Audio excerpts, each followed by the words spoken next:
बस बहुत भाग ली, अब जरा अपना मुखड़ा तो दिखा दे।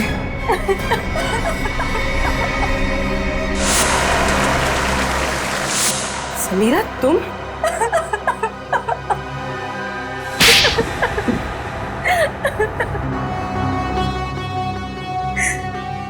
किसी भी बच्चे के लिए उसकी माँ की मौत से ज्यादा दर्दनाक और कुछ नहीं हो सकता। 4 साल की थी मैं, 4 साल की, जब वो शेखर की वजह से मेरी माँ की मौत हो गई।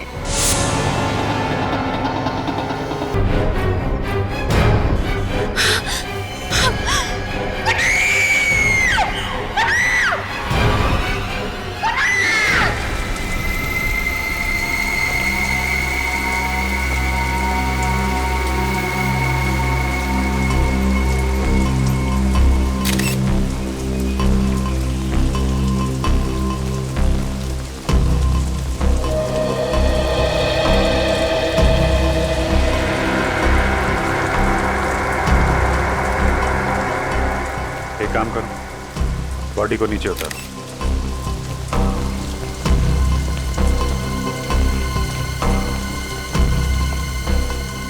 जब ये कुणाल नीचे गिरा तो कौन कौन लोग थे यहाँ पे? सर, मैं और मीडिया वाले थे। कहाँ से गिरा ये? सर पता नहीं, वो नहीं देखा। मतलब? सर मैं मीडिया वालों को इंटरव्यू दे रही थी कि अचानक बहुत जोर से आवाज आई और मैंने पीछे पलट के देखा तो सर मेरी कार के ऊपर कुणाल गिरा हुआ था और सर खून बह रहा था। सर मुझे नहीं पता सर, मैं बहुत घबरा गई थी। ये मैनेजर कौन है? सर मैं इस होटल का मैनेजर हूँ, मैंने ही आपको कॉल किया था। किस रूम में ठहरे थे मिस्टर कुणाल? पता नहीं सर, वो तो होटल में थे ही नहीं। क्या होटल में थे ही नहीं? गिरे तो ऊपर से ही है ना? हाँ सर। आसपास कोई दूसरी बिल्डिंग नहीं है जहाँ से गिरे हो? ध्यान नहीं दिया होगा आपने, अंदर जाते हुए देखा नहीं होगा। सर मैं तो रिसेप्शन पे था पूरे दिन, वाकई अंदर नहीं आए थे। सीसीटीवी कैमरा लगा रिसेप्शन में? Yes sir. रेडी? जरा सीसीटीवी कैमरा फुटेज चेक करो, देखो ये आदमी अंदर कब गया था। सर सर, इसके जैकेट का बटन फूटा हुआ है, ये देखिए।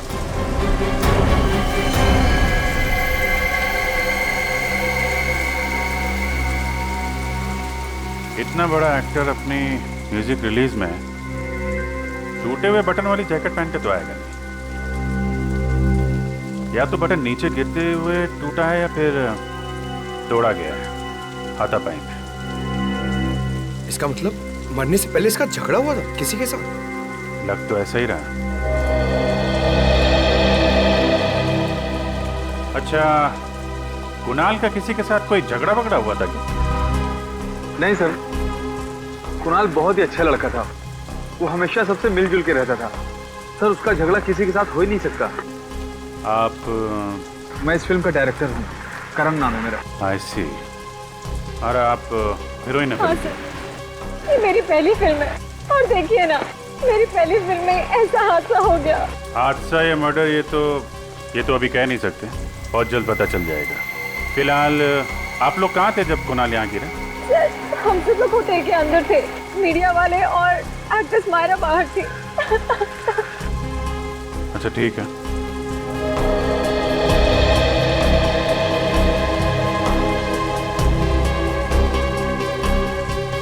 जिस तरीके से ये कार की छत हिचकी हुई है, काफी इम्पैक्ट है, मतलब ये काफी ऊंचाई से गिरा है।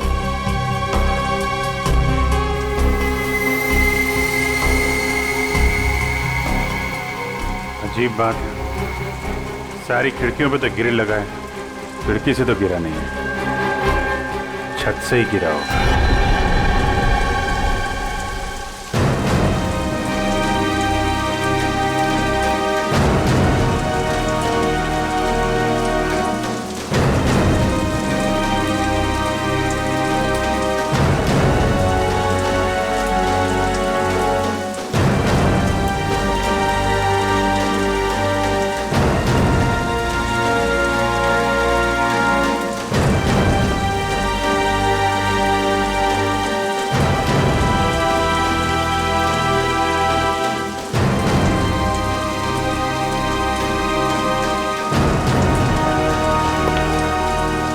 सर, होटल के सारे कमरे चेक कर लिए, पर कहीं भी ये नहीं लगता है कि कुणाल वहां से कूदा है। छत पे भी हाथापाई के कोई निशान नहीं है और टूटा हुआ बटन भी नहीं दिख रहा है। सर, कुणाल होटल में आया ही नहीं था। होटल में आए नहीं? नहीं सर, मैंने पिछले 7 दिन का सीसीटीवी फुटेज चेक किया है, कुणाल होटल में आया ही नहीं था। ये कैसे हो सकता है? सर, ये भी तो हो सकता है कि कुणाल होटल आया हो और खूनी ने उसका सीसीटीवी फुटेज मिटा दिया हो। कहीं होटल में कोई काम करने वाला तो खूनी नहीं है? सर ये भी हो सकता है कुणाल भेष बदल के इस होटल में आया हो, फिर यहाँ से उसने कूद के आत्महत्या कर ली है। होने को तो कुछ भी हो सकता है। अब तो डॉक्टर सारुंके ही बताएंगे कुणाल का खून हुआ है या कुणाल ने आत्महत्या की है।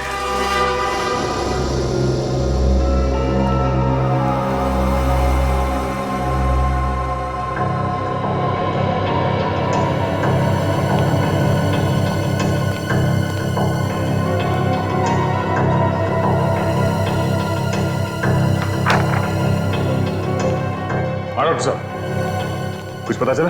हाँ दया, मौत तो इसके ऊपर से गिरने की वजह से ही हुई है, लेकिन ये आत्महत्या नहीं है, ये एक खून है। खून है? हाँ।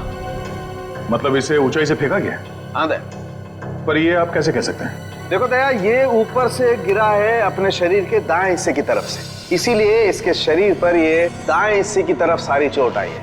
ये देखो, ये दाएं तरफ रिब का फ्रैक्चर, ये दाएं हाथ पर चोट के निशान, ये सब।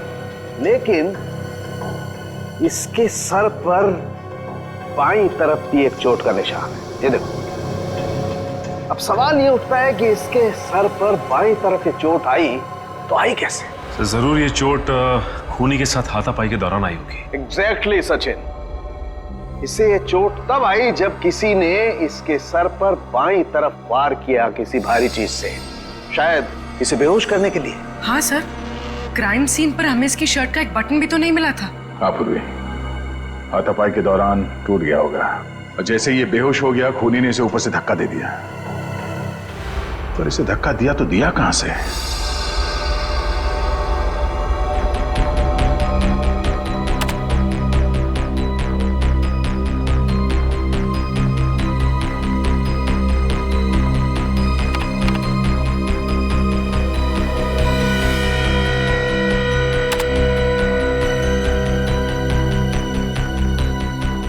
सर, हमने होटल के कमरे, होटल की छत सब अच्छी तरह से चेक कर लिया सर, पर वहां पे कोई सुराग नहीं मिला। समझ में नहीं आ रहा लाश गिरी तो गिरी कहां से? लाश आसमान से तो नहीं गिरी है दया, कहीं ना कहीं से तो गिरी है। हाँ पूर्वी, कुछ पता चला मीडिया फुटेज में से? सर ये देखिए, सर इस फुटेज में कुणाल गिरते हुए तो दिख रहा है, मगर कहां से गिर रहा है वो पता नहीं चल रहा। लेकिन सर अगर मैं वहां की मीडिया वालों की बातचीत का ऑडियो बंद कर दूं और वहां के एम्बियंस यानी बाकी चीजों के ऑडियो ऑन रखूं तो सर एक आवाज आती है। सुना?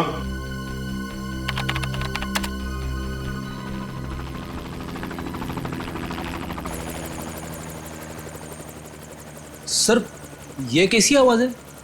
देखते हैं फ्रेडी, पता करते हैं। जरा फिर से सुना।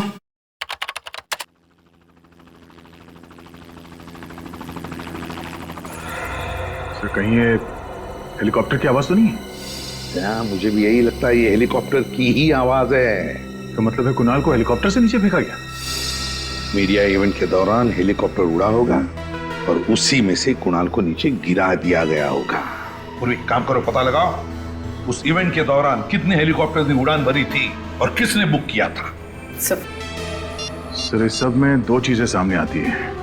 एक ये कि खूनी अमीर और बहुत ही पहुंचा हुआ आदमी है, हेलीकॉप्टर बुक करना किसी आम आदमी के बस की बात नहीं है। और दूसरा ये कि कुणाल खूनी को अच्छी तरह से जानता होगा, तभी तो वो हेलीकॉप्टर में बैठने के लिए राजी हो गया।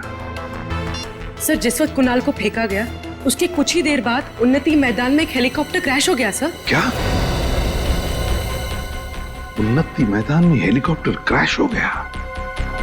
तो फिर दया कहीं वही हेलीकॉप्टर तो नहीं जिसमें से कुणाल को फेंका गया? हाँ पता नहीं सर कैसे हुआ है, समझ में नहीं आ रहा है। अभी तक कोई आया क्यों नहीं? इंश्योरेंस प्रीमियम के लिए तो दौड़ कर आते हैं। सर लगता है वो लोग आ गए।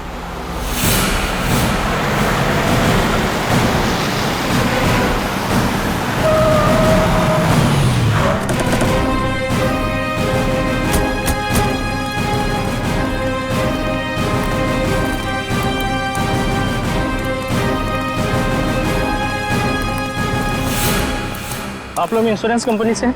नहीं, हम लोग सीआईडी से हैं। सीआईडी? हाँ। आप? जी मेरा नाम गिरीश है, ये हेलीकॉप्टर मेरा ही था। आपका ये हेलीकॉप्टर बुक किसने किया था? सर वो फिल्म का एक प्रोड्यूसर है, शेखर। शेखर? जी हाँ, उन्होंने अपनी आने वाली फिल्म के प्रमोशन के लिए हेलीकॉप्टर बुक करवाया था। उनकी फिल्म का हीरो है कुणाल, वो फिल्म की म्यूजिक पार्टी के लिए हेलीकॉप्टर से एंट्री करने वाले थे। अच्छा, देखते हैं।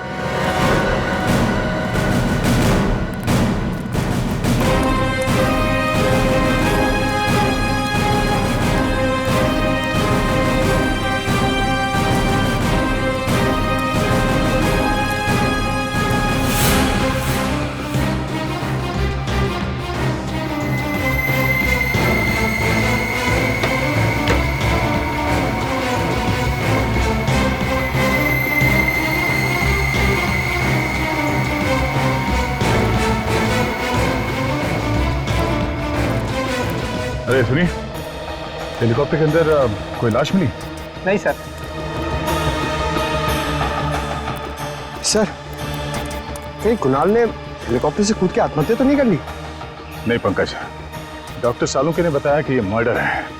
जरूर कुणाल के साथ कोई ना कोई था हेलीकॉप्टर में जिसने उसे पहले मारा, बेहोश किया और फिर हेलीकॉप्टर से बाहर फेंक दिया, और शायद पैराशूट से वो बाहर निकल गया। सर, कहीं ये सारा किया तरह शेखर का तो नहीं? सर वो हमें होटल में भी नहीं मिला था। सर ऐसा कौन सा प्रोड्यूसर होगा जो अपने ही फिल्म के म्यूजिक लॉन्च में मौजूद ना हो सकता है। एक काम करो, चारों तरफ नजर दौड़ाओ, और हाँ वो ब्लैक बॉक्स पता करो, ब्लैक बॉक्स कहाँ है, उसी से पता चलेगा इस खूनी के बारे में। सर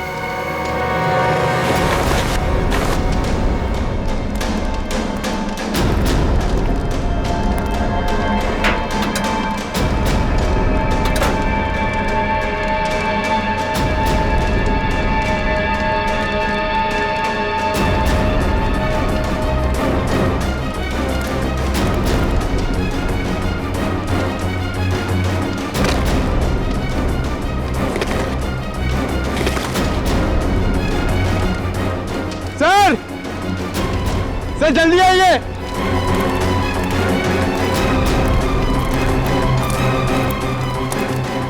सर ये देखिए, ये पैराशूट है। गुड जॉब पंकज, आजकल बहुत काम करने लगे हो। हैं? Thanks sir. सर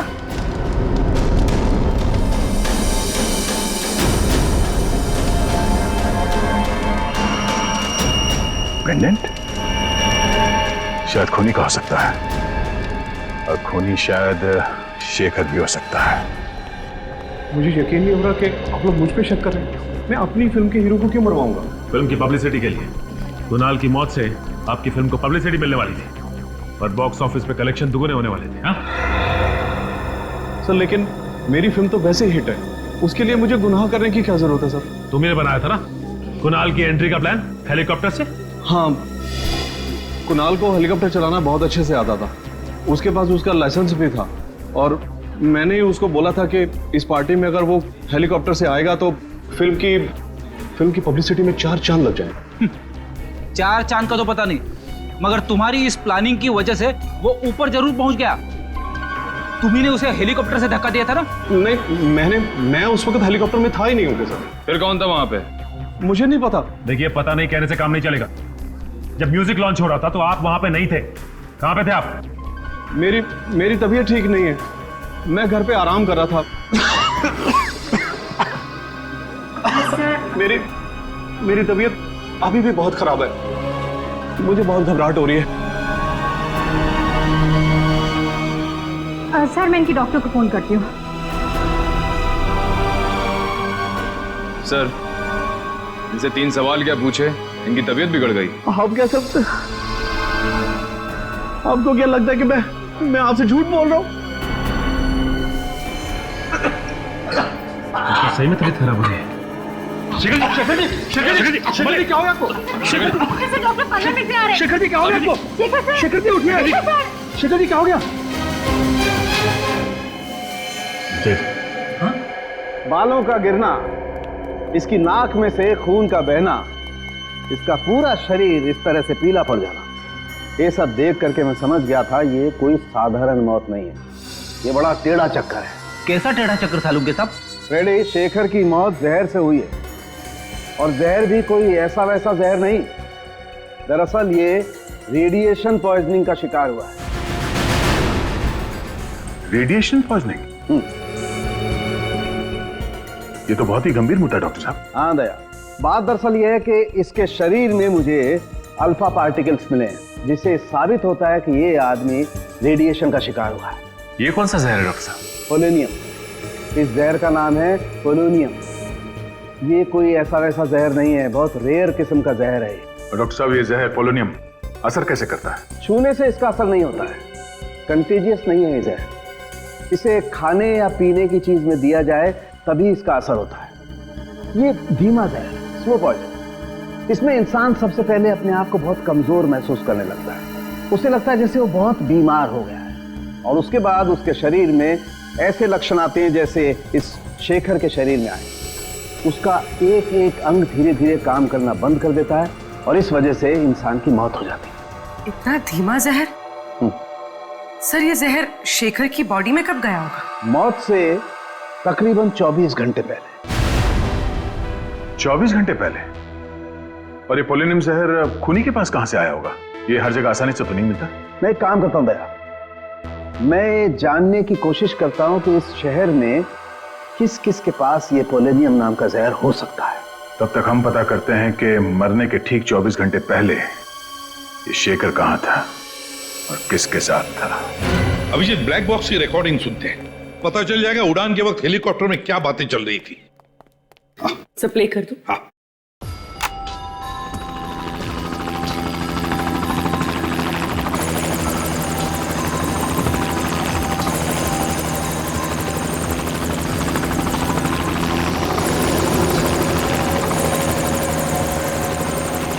ऐसा किया? मुझे यकीन नहीं आ रहा है। क्यों किया ऐसा तुमने? ये जवाब दो। सर, ये तो कुणाल की आवाज है। हाँ अभिजीत, लगता है कुणाल को पता चल गया था कि खूनी ने शेखर को जहर दिया था। शायद इसीलिए खूनी ने कुणाल को हेलीकॉप्टर से धक्का दे दिया और फिर खुद पैराशूट बांध के कूद गया। सर, जरूर ये कुणाल या शेखर के आसपास का ही आदमी है। हाँ, साउंड के बता रहा था ना कि वो पोलोनियम जहर को असर दिखाने में 24 घंटे लगते हैं। तो अगर ये पता चल जाए कि मौत से 24 घंटे पहले शेखर किसके साथ था, तो समझ लो हम खूनी तक पहुंच गए। सर, 24 घंटे पहले शेखर वैलेंटाइन्स बैंक्वेट हॉल में था सर। Valentine's banquet hall? वो तो राजा पार्क के वहां है। हाँ सर, वही वाला। शेखर ने फिल्म खत्म होने की खुशी में वहां पे एक छोटी सी पार्टी दी थी। फिल्म के सारे आर्टिस्ट और टेक्नीशियंस को बुलाया गया था सर इस पार्टी में। तो फिर उन्हीं में से कोई है जिसने शेखर और कुणाल को मारा है। अरे सालुंके साहब, आप यहाँ पे? हाँ अभिजीत, मुझे मालूम है। मुझे यहाँ देख करके तुम्हें उतनी खुशी हो नहीं रही है जितनी लैब में किसी और को देख करके होती है। वो बात नहीं है सर। लेकिन क्या करूं यार, आना पड़ा, क्योंकि उस पोलोनियम वाले साइंटिस्ट का नाम सिर्फ मैं बता सकता हूँ, तारिका जी नहीं। तो फिर साइंटिस्ट का नाम बता सालुंके। देवेन पेटेकर। देवेन पेटेकर? हाँ। ये तो बड़ा भारी नाम है सर। हाँ फ्रेडी, जितना भारी नाम है उतना ही भारी काम है। बॉस, इस देवेन पेटेकर ने पोलोनियम पे जितनी रिसर्च की है ना, उतनी किसी ने नहीं की। उसका एड्रेस वगैरह है? हाँ बॉस, इस कागज पे उसका एड्रेस, टेलीफोन नंबर सब कुछ लिखा। इस डॉक्टर देवेन पेटेकर से तो हम बाद में मिलेंगे, लेकिन पहले ये पता लगाना पड़ेगा कि वैलेंटाइन बैंक्वेट हॉल में शेखर को जहर दिया किसने। कोना कोना अच्छी तरीके से चेक कर लो। शेखर जी 24 घंटे पहले यहाँ थे। अगर उन्हें यहाँ पे जहर दिया गया है तो उस जहरीली रेडिएशन के कोई ना कोई सुराग यहाँ जरूर मिलेगा। सर, मैं आपसे कह रहा हूँ सर, आपको सब कुछ गलतफहमी हो गई है। यहाँ कौन मार सकता है शेखर जी को? अरे यार, मैं तुम्हारे स्टाफ पे थोड़ी ना शक कर रहा हूँ, मेहमानों में से भी कोई हो सकता है ना? वैसे कल स्टाफ में से कौन था यहाँ पे? कितने लोग थे? 3 थे सर। उनमें से 2 तो आज नाइट में है और एक यहीं पे है। उसका नाम मयंक है। बुलाओ मयंक को, बुलाओ।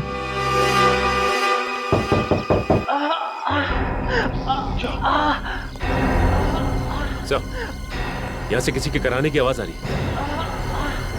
कई साइंटिस्ट की जान खतरे में तो नहीं है? एक मिनट।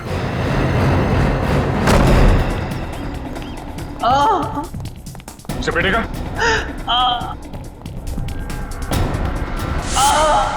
Oh no. सचिन, पूर्वी, पूर्वी एम्बुलेंस बुला जल्दी। सर, क्या हुआ? अब ठीक तो है? मेरी लेबोरेटरी। क्या हुआ आपकी लेबोरेटरी? मेरी लेबोरेटरी। इसने इसको उंगली काट दी है। कौन हो सकता है सर? अब ये तो यही बता सकते हैं।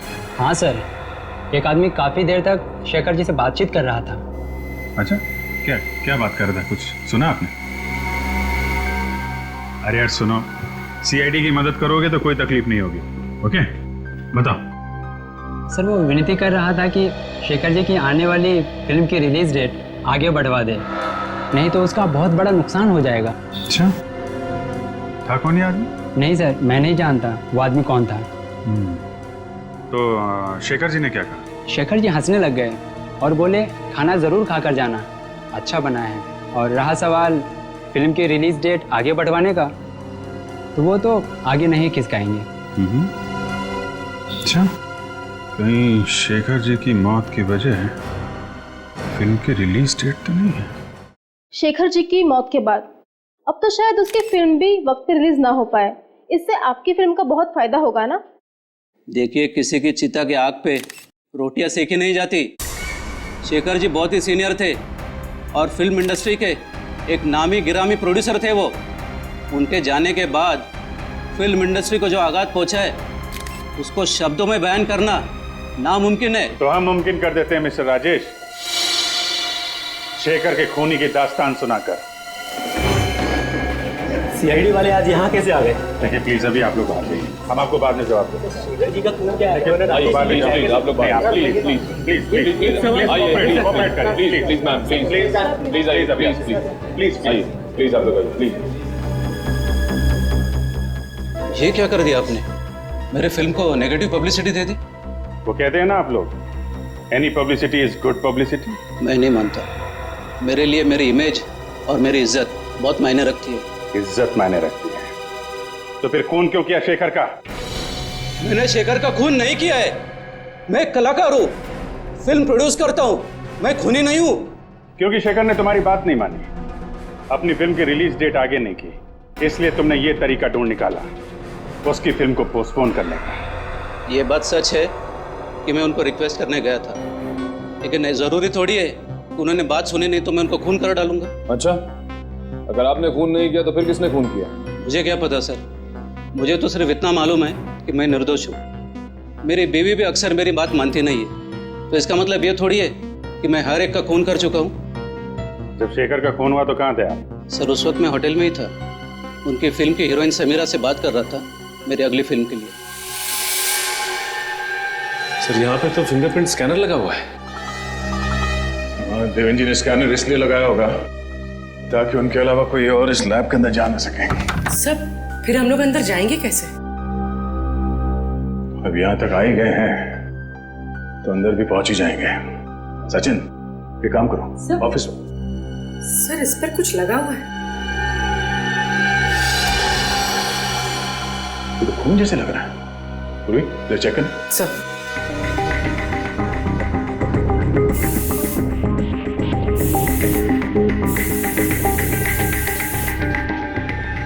सर ये तो खून ही है। यहाँ पे खून कैसे लगा?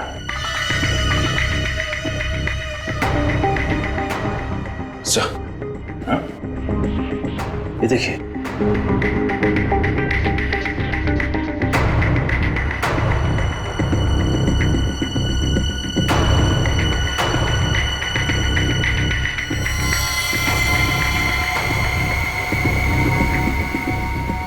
सर ये तो किसी की कटी हुई उंगली है। सर कहीं ये उंगली देवेंद्र जी की तो नहीं? अगर ये कटी हुई उंगली देवेंद्र जी की है तो इससे लैब का दरवाजा खुल जाना चाहिए।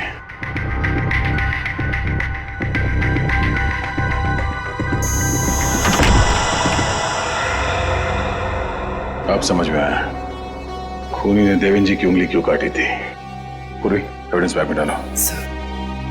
सचिन,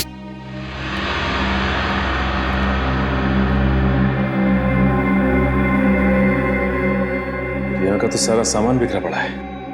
हाँ, किसी ने बहुत मेहनत की है यहाँ पे। जरा देखो आसपास कुछ मिलता है क्या।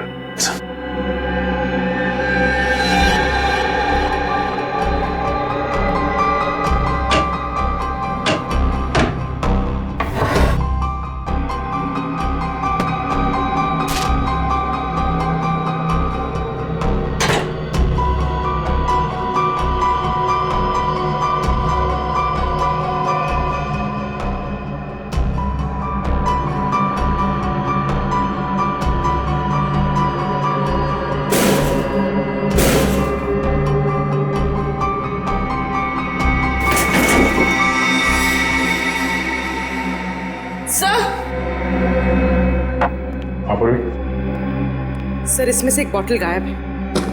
गायब है? ओह, पोलोनियम जहर इसी लाते चुराया गया है। सर, ये देखिए, खून की बूंद गिरी हुई है। देवेन की कटी हुई उंगली तो हमें लैब के बाहर मिली थी, तो फिर ये खून यहाँ कैसे है? सर, कहीं ये खून खूनी का ही तो नहीं है? अगर ये खून खूनी का है तो वो ज्यादा देर हमसे बच नहीं पाएगा।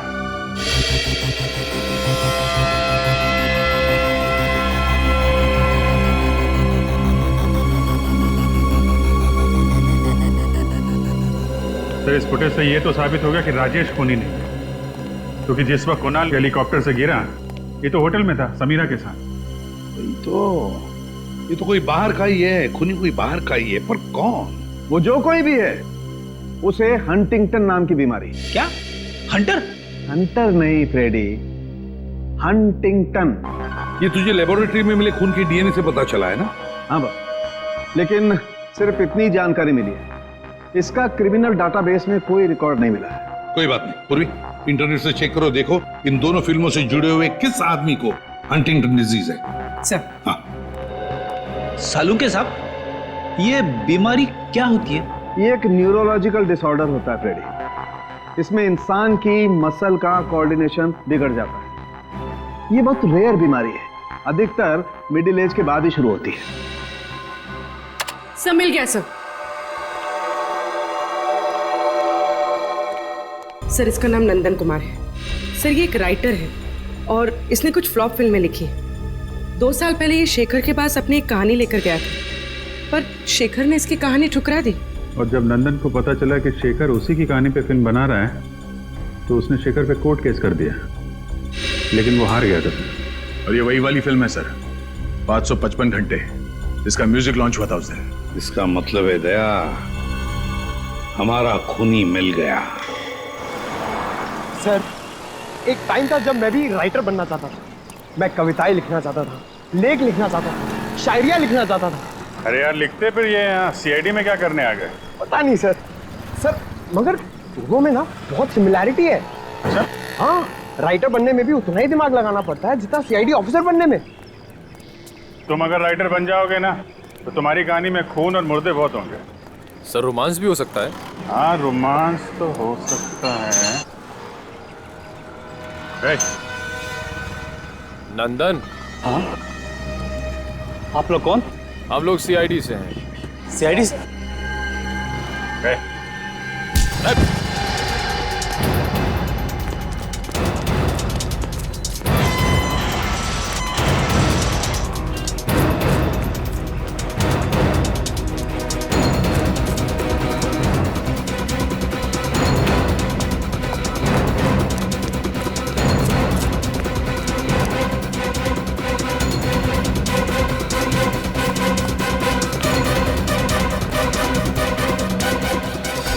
सर, उस तरफ तो नहीं मिला। इतनी जल्दी भाग नहीं सकता, यहीं कहीं छुप के बैठा होगा।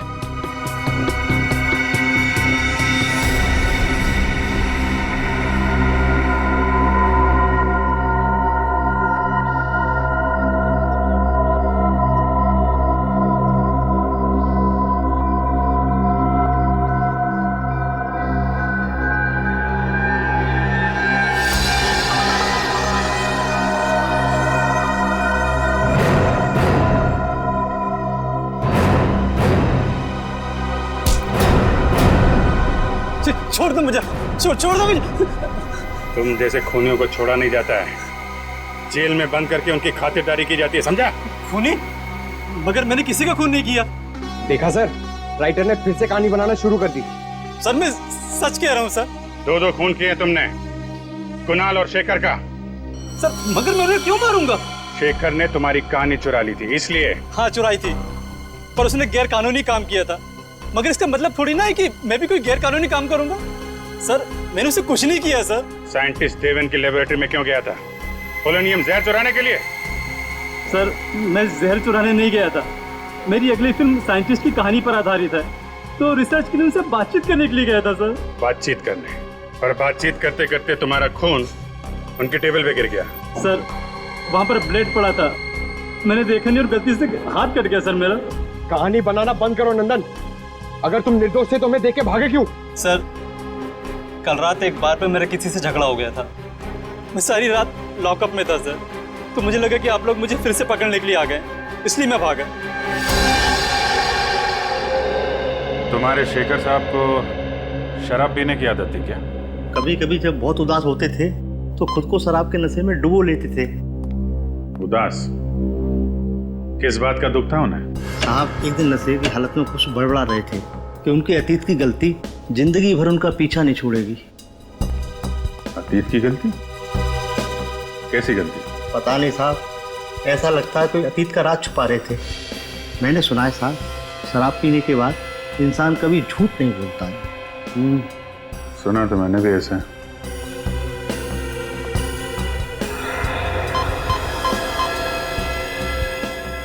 सर ये देखिए सर, इस क्लास में अल्फा पार्टिकल्स मिले हैं सर।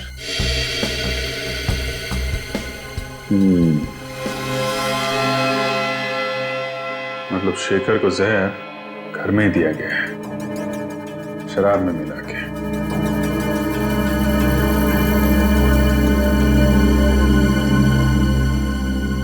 जब शेखर की मौत हुई तुम कहाँ थे? साहब उस दिन काम जल्दी खत्म हो गया था, मैं शाम को घर चला गया था। कितने बजे? ये कोई करीब 6:30 पौने 7 बजे।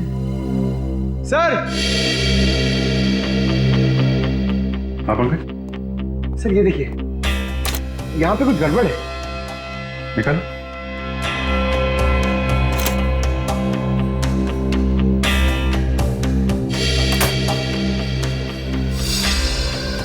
सर, दीवार में अलमारी? क्या है, निकालो सर।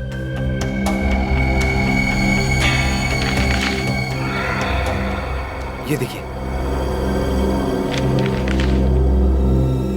चिट्ठियां छुपा के रखी हैं। शेखर, लता, लता, किसी लता ने इस शेखर को चिट्ठियां लिखी हैं। कहीं शेखर के अतीत का राज इन चिट्ठियों में तो नहीं छुपा है?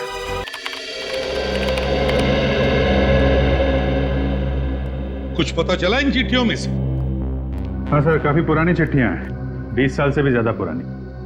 इतनी पुरानी चिट्ठियां आदमी तभी संभाल के रखता है ना जब उसका कोई इमोशनल कनेक्शन हो, इनके साथ कोई लगाव हो। हाँ सर, यहाँ भी प्यार का ही मामला है।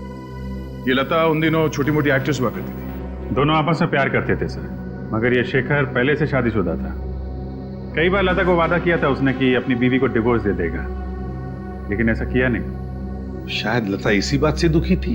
हाँ सर, लेकिन उसने दुनिया के सामने ये बात जाहिर नहीं होने दी, क्योंकि उसे पता था कि इससे उसकी और शेखर की बदनामी हो सकती थी।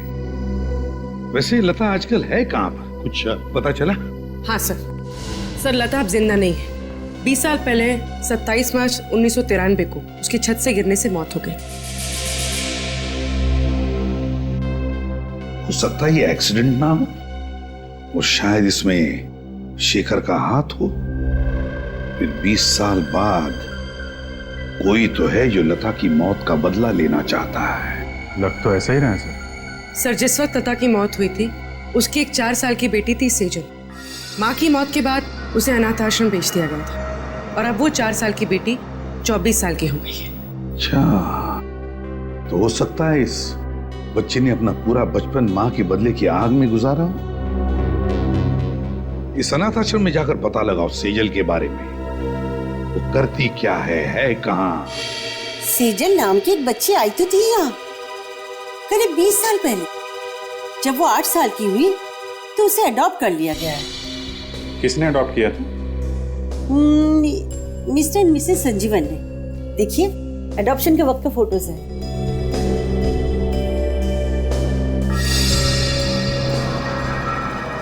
ये देखा? क्या सर? सेजल के गले में पेंडेंट। अरे हाँ सर, ये तो ठीक वैसा ही पेंडेंट है जो हमें हेलीकॉप्टर की क्रैश साइट पे मिला था। एग्जैक्टली हमारा शक सही निकला। सेजल का इस केस से लेना देना जरूर है। रहती कहाँ है ये सेजल?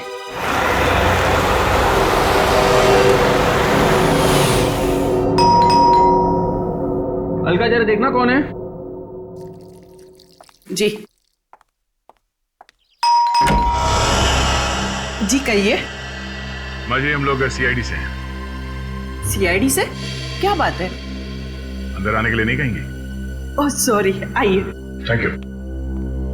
सुनिए, सीआईडी वाले आए हैं। सर क्या हुआ? दरअसल हमें सेजल के बारे में कुछ बात करनी थी। क्या किया सेजल ने? हमें शक है कि सेजल ने खून किया। क्या?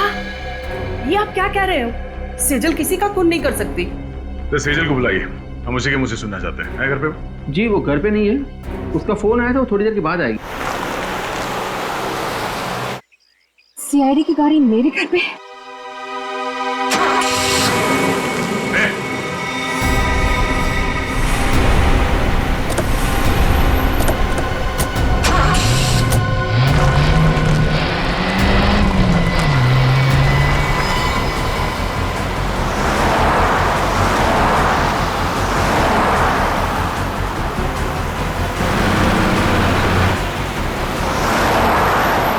गाड़ी बहुत तेज चला रही है।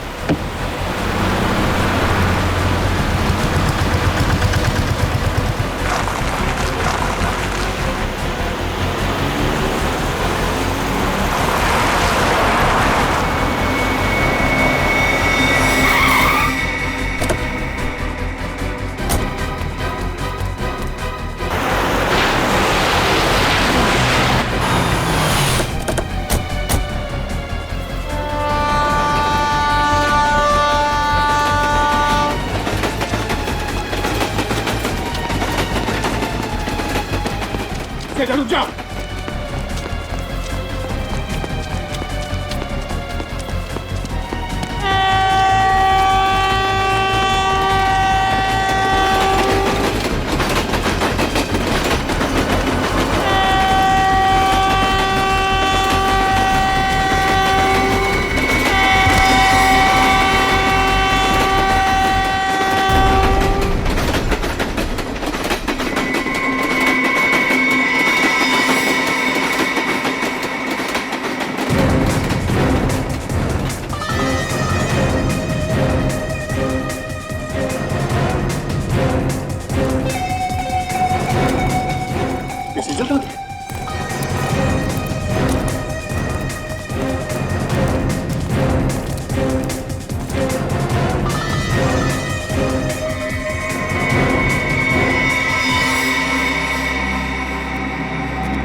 गई तो गई कहाँ?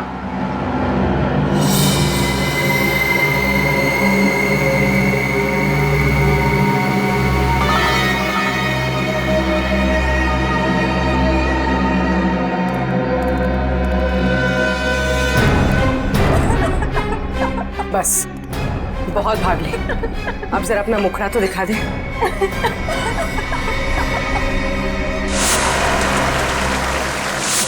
समीरा तुम?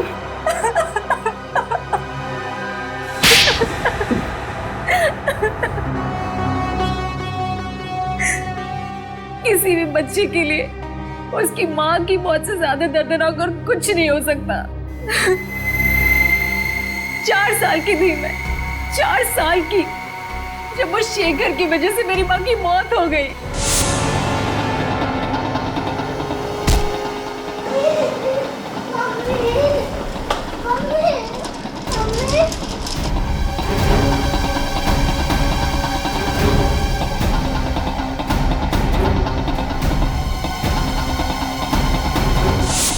तुम तो 4 साल की थी जब ये हादसा हुआ था। फिर 20 साल बाद तुमने शेखर को कैसे पहचान लिया? नहीं पहचानती थी, लेकिन मैंने सोच रखा था कि एक ना एक दिन उस आदमी को जरूर ढूंढ निकालूंगी जिसने मुझे अनाथ किया और उसे एक दर्दनाक मौत दूंगी। मैंने पोलोनियम के बारे में कहीं पढ़ा था कि एक धीमा जहर है और सोच लिया था कि इसी से शेखर को मारूंगी। पर शेखर को ढूंढा कैसे तुमने? मैंने उसे नहीं, उसने मुझे ढूंढा। वो अपनी फिल्म के लिए एक हीरोइन की तलाश कर रहा था जिसके जरिए वो मुझ तक पहुंच गया। अच्छा, तो फिर इत्तेफाक से उसके घर में तुमने तुम्हारी माँ ने लिखी हुई चिट्ठियां पढ़ ली और तुम समझ गई कि तुम उस खूनी तक पहुंच गई हो, है ना? हाँ, मैंने उसी दिन से उसे मारने का प्लान बना लिया था। और जब कुणाल को पता चला कि तुमने शेखर को जहर देके मारा है तो तुमने उसे भी मार दिया है? हाँ, बिल्कुल परफेक्ट प्लान था मेरा। पहले होटल पहुंच के मीडिया के सामने तस्वीरें खिंचवाई और उसके बाद वहां के फायर एग्जिट से निकल गई। किसी ने देखा भी नहीं मुझे और हेलीकॉप्टर तक कुणाल के पास पहुंच गई, दरवाजे से निकल गई। माना कि तुम्हारी जिंदगी मुश्किलों से भरी रही, लेकिन इसका मतलब ये नहीं कि बदले के लिए तुम खून पर खून किए जाओगे। 2 खून किए तुमने, तुम्हें तो शायद फांसी ही होगी।